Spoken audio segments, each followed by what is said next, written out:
Guys, welcome back. So I'm going to get started with this Ace Beauty Vintage Dawn palette. So starting with that orange here, and this one is called Horizon. So I'm just going to be adding and blending.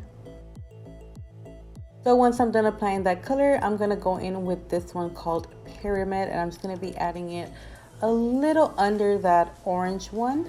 And I am going to be blending those colors together. I have cleaned my crease, and I'm just going to be applying some concealer now. I'm going back in with that eyeshadow Horizon. I'm going to be dabbing that on the concealer. As you can tell, I did not add concealer all over my lid, and that's because I just want it in this certain spot. And now I'm just going to clean that up, and I'm going to be going in with Pyramid again, and I'm just going to be adding that to the inner corner of my eye, and then just trying to blend it a little bit.